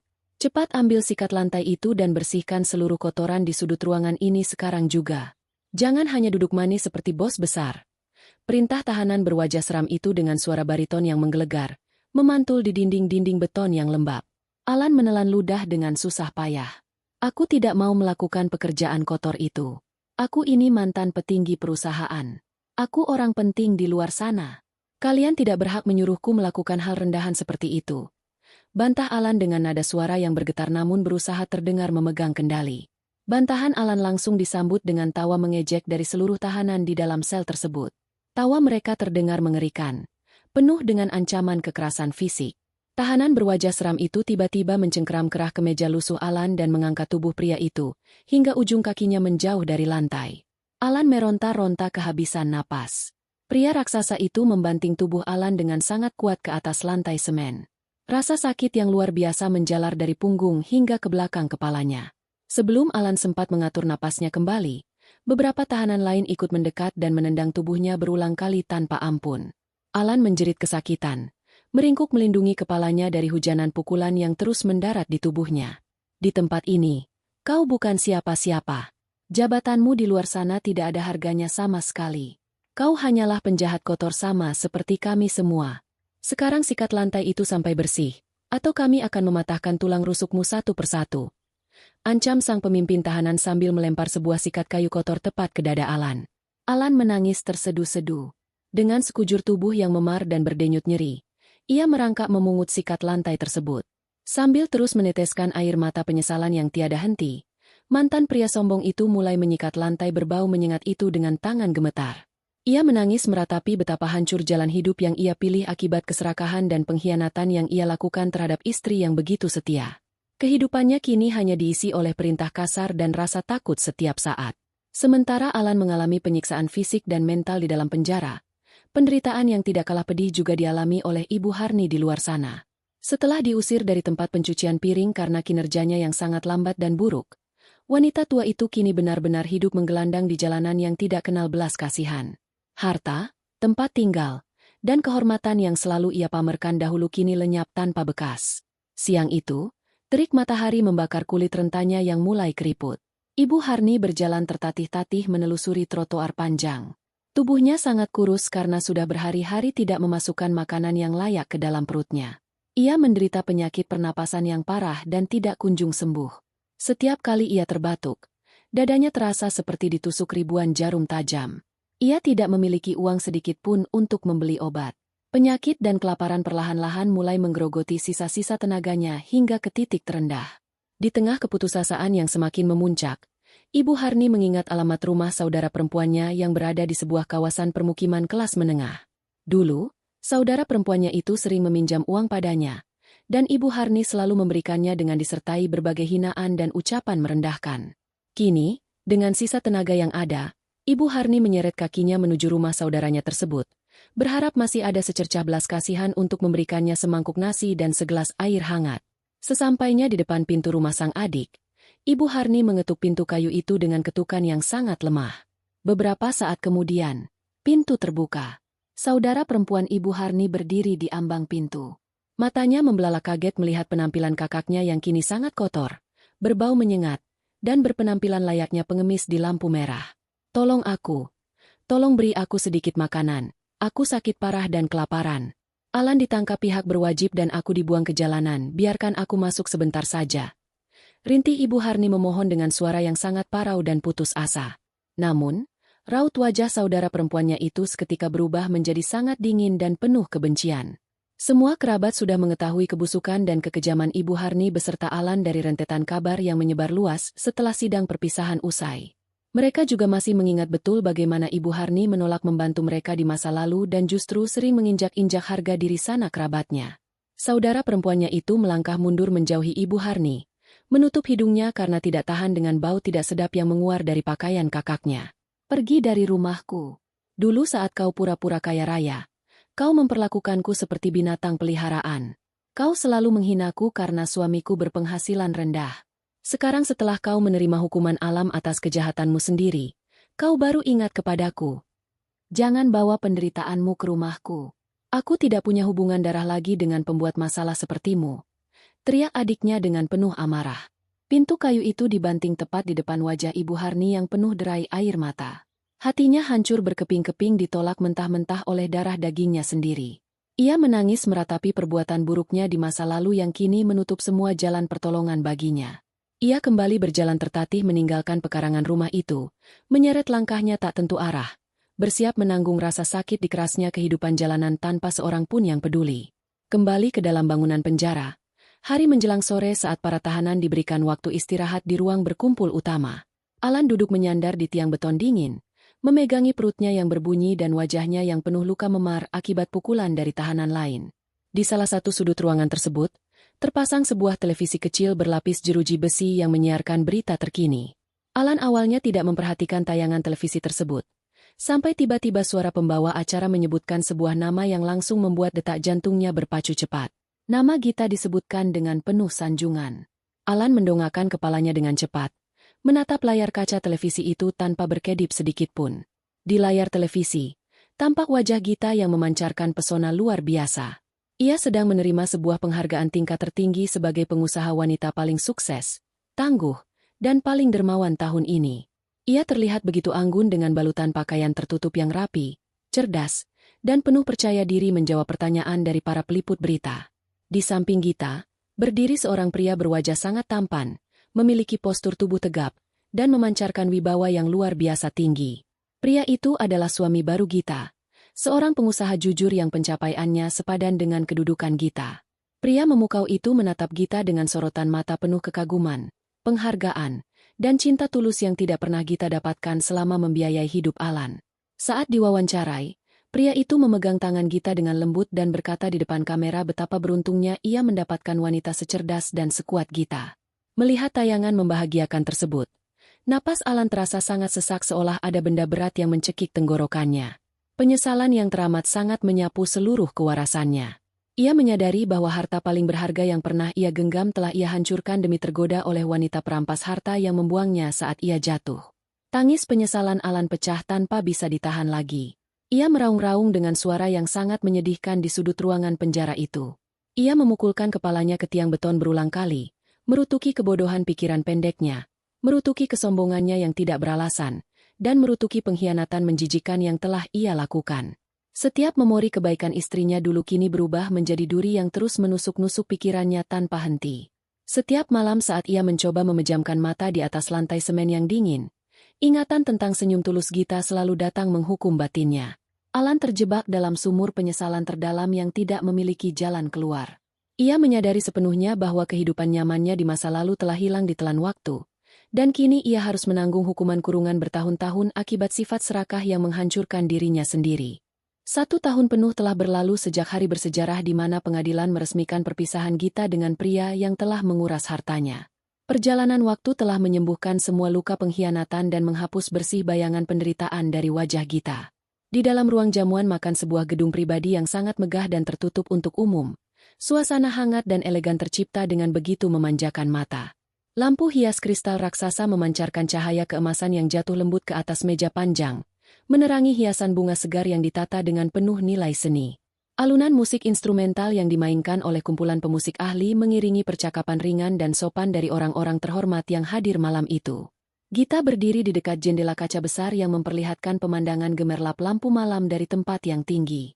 Ia membetulkan letak jilbabnya yang berbahan kain halus dan jatuh dengan sempurna, memastikan penampilannya tetap sopan dan berwibawa. Malam itu, perusahaannya menyelenggarakan perayaan atas keberhasilan memenangkan kesepakatan dagang tingkat internasional yang sangat menguntungkan. Tidak ada lagi wajah tegang menahan sabar, tidak ada lagi ketakutan menerima makian dari keluarga pihak laki-laki, dan kemerdekaan jiwanya kini sepenuhnya berada di tangannya sendiri. Di sekeliling meja bundar, keluarga dari pihak suami barunya berkumpul dengan suasana yang penuh kerukunan. Mereka adalah kumpulan manusia yang sangat memegang teguh tata krama, menghargai kejujuran berniaga, dan menjunjung tinggi penghormatan terhadap sesama. Mereka memperlakukan Gita dengan sangat santun, tidak pernah mencampuri urusan keuangannya, dan selalu memberikan dukungan moral atas setiap keputusan bisnis yang diambil Gita. Suami baru Gita melangkah perlahan mendekati istrinya yang sedang tersenyum menatap hamparan cahaya di luar jendela. Pria bertubuh tegap pelindung itu menyodorkan segelas minuman sari buah persik kesukaan istrinya. Pria itu memandang wajah Gita dengan sorot mata yang syarat akan rasa kagum dan kelembutan. Ia tidak pernah menilai Gita dari jumlah uang di bank, melainkan ia jatuh hati pada ketangguhan, ketajaman pemikiran, dan kedermawanan hati wanita tangguh tersebut. Kau mengendalikan acara malam ini dengan sangat sempurna, istriku. Para pemegang saham terus memuji ketegasanmu dalam menyampaikan laporan kemajuan perusahaan tadi. Aku sungguh bersyukur Sang Pencipta mempertemukan jalan kehidupan kita di saat yang paling tepat. Ucap suami baru Gita dengan nada suara yang sangat tenang namun meyakinkan kalbu. Gita menyambut gelas minuman manis itu dari telapak tangan suaminya. Ia membalas pandangan lelakinya itu dengan senyuman tulus yang mendamaikan. Terima kasih karena kau selalu bersedia menjadi pendengar yang baik untuk setiap rencanaku. Terima kasih sudah mengizinkan aku menjadi diriku sendiri dan membiarkanku terus mengembangkan kemampuanku tanpa pernah merasa tersaingi. Kehadiranmu dan keluargamu membawa ketentraman jiwa yang selama ini aku cari di tempat yang salah. Balas Gita dengan rasa syukur yang mendalam mengalun di setiap kata-katanya. Mereka berdua kemudian berjalan berdampingan menuju deretan meja makan utama yang telah ditata apik. Para penyaji makanan yang sangat terlatih mulai menghidangkan berbagai masakan istimewa buatan juru masak papan atas. Terdapat sajian daging sapi lada hitam yang dimasak hingga sangat empuk, sup makanan laut pelengkap yang disajikan hangat-hangat, serta beragam makanan penutup manis penawar lidah. Di tempat ini tidak terdengar lagi hinaan tajam, tidak ada lagi piring berisi sisa makanan yang ditumpahkan dengan sengaja, dan tidak ada lagi orang-orang benalu yang memakan hasil keringatnya. Obrolan di meja makan diisi dengan pertukaran pemikiran yang membangun, seperti rencana pembangunan pusat bantuan pendidikan di wilayah terpencil, serta cerita-cerita perjalanan yang mempererat ikatan kekeluargaan. Setiap orang mengangkat gelas minuman mereka, memanjatkan harapan baik agar keberkahan terus mengalir untuk rumah tangga Gita dan usaha perdagangannya. Gita mengunyah makanannya dengan tenang, merasakan kemenangan kehidupan yang manis setelah melewati ujian kesabaran yang sangat pahit. Pada detik yang sama, saat Gita sedang menikmati puncak kedamaian dan kehidupan mewahnya yang diberkahi, putaran nasib menampilkan pemandangan yang berlawanan 180 derajat di sudut kota yang berbeda. Di sebuah celah jalanan sempit yang tertutup bayangan gedung kumuh tepat di belakang pasar pemotongan hewan, udara malam berhembus sangat dingin membekukan kulit. Hujan gerimis rintik-rintik yang turun terus-menerus telah mengubah jalanan tanah di celah sempit itu menjadi kubangan lumpur pekat yang bercampur dengan sampah sayur mayur yang membusuk. Aroma tidak sedap yang sangat menyengat hidung terus menguar dari gunungan sampah basah tempat pembuangan akhir pasar. Penerangan di sana nyaris tidak ada, hanya mengandalkan pantulan cahaya samar dari jalan raya besar di kejauhan yang terhalang tembok tinggi. Di bagian paling kotor dan berbau tajam itulah, sebuah ganjaran perbuatan terekam dengan sangat menyedihkan.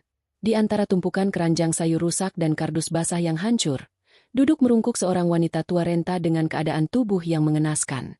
Tubuhnya tinggal tulang dibalut kulit yang menghitam karena tidak pernah dibersihkan. Wanita itu adalah Ibu Harni. Pakaian yang membungkus tubuhnya hanyalah kumpulan kain rombeng penuh tambalan lumpur yang basah meresap hingga ke kulit punggungnya. Ia merangkul lututnya sendiri, menggigil hebat menahan serangan udara malam yang menyiksa persendiannya yang rapuh. Kulit di tangan dan kakinya dipenuhi luka akibat garukan kuku kotor dan gigitan serangga malam. Rambutnya yang di masa jayanya selalu mendapat perawatan salon mahal kini menggumpal menjadi satu, penuh kotoran, dan banyak yang rontok. Setiap tarikan napasnya selalu diakhiri dengan batuk parah yang mengguncang tubuh kurusnya. Perut Ibu Harni melilit bagaikan diremas dengan tangan besi dari dalam. Sudah 2 hari penuh ia menahan rasa lapar yang menyayat isi perut. Insting bertahan hidup yang sangat mendesak akhirnya memaksa Ibu Harni untuk merangkak maju menyeret tubuh lemasnya. Ia bergerak mendekati sebuah tempat pembuangan sampah dari plastik besar yang posisinya sudah terguling, menumpahkan isinya berserakan di atas genangan air lumpur. Tempat sampah itu menampung sisa-sisa pembuangan masakan dari deretan warung tenda di depan pasar. Menggunakan 10 jari tangannya yang menghitam oleh debu, Ibu Harni mengais-ngais isi tumpukan kotoran itu. Ia menyisihkan pembungkus makanan kotor, kepala ikan yang dilalati, dan potongan sayur basi. Matanya yang sayu mencari-cari bentuk makanan yang sekiranya masih dapat ia telan untuk meredakan nyeri di dinding lambungnya yang kosong. Jari gemetarnya tak sengaja menyentuh gumpalan sisa nasi yang sudah tercampur dengan kuangan minyak sisa menggoreng lauk dan sisa kuah yang sudah sangat basi baunya. Nasi buangan itu warnanya sudah mengeruh dan bercampur pasir tanah becek. Bagi kebanyakan manusia, melihatnya saja sudah mengundang rasa mual yang tidak tertahankan. Namun bagi Ibu Harni yang akalnya sudah dibutakan oleh siksaan rasa lapar berkepanjangan, sisa kotoran itu adalah harta karun penunda kematiannya malam itu. Dengan gerakan rakus tanpa berpikir panjang, Wanita tua itu memungut nasi bercampur kuah kotor langsung dari atas tanah lumpur, lalu menjejalkannya dengan kasar ke dalam mulutnya sendiri. Ia mengunyah sisa-sisa sampah makanan yang tengik dan amis itu, memaksanya masuk melewati tenggorokannya demi bertahan hidup. Pada saat ia menelan sampah kotor bercampur air lumpur hujan itulah, tetesan air mata mengalir deras dari sudut matanya, meninggalkan jejak bersih di pipinya yang tertutup noda tanah. Ibu Harni mendongak, menatap kehampaan malam di balik celah gedung tinggi. Ingatannya mendadak berputar cepat memutar ulang kejadian kelam di ruang makan mewah beberapa waktu silam. Ia teringat jelas wajah sabar Gita saat tangannya sendiri dengan angkuh menumpahkan piring berisi tumpukan kotoran sisa makanan berkuah ke atas makanan bersih menantunya. Ia mengingat tawa kemenangannya yang merendahkan. Dan ingatan yang paling menyayat hatinya adalah suaranya sendiri yang meneriakkan perintah sangat keji. Makan sampah ini. Satu kalimat angkuh yang dulu ia gunakan untuk menghancurkan harga diri menantunya, kini berubah wujud menjadi kutukan nyata yang mengikat lehernya sendiri. Tidak ada satu orang pun yang memaksanya saat ini. Tangan, keinginan, dan nasibnya sendirilah yang kini menuntunnya untuk memungut makanan kotor dari tanah pembuangan. Hukuman alam telah berbalik memukul telak sang pelaku kejahatan tanpa ampun. Ibu Harni menangis terseduh-seduh dalam kesunyian celah pasar kumuh tersebut. Ia memukul-mukul dadanya sendiri meratapi seluruh keburukan lisan dan perbuatannya, meratapi kekayaan palsu yang ia doakan. Rintik hujan turun semakin lebat menghapus jejak air matanya, menenggelamkan mantan nyonya besar yang sombong itu dalam penderitaan dan kehinaan tanpa akhir, membayar tunai setiap perbuatan buruk di masa lalu hingga tuntas sampai ke akarnya.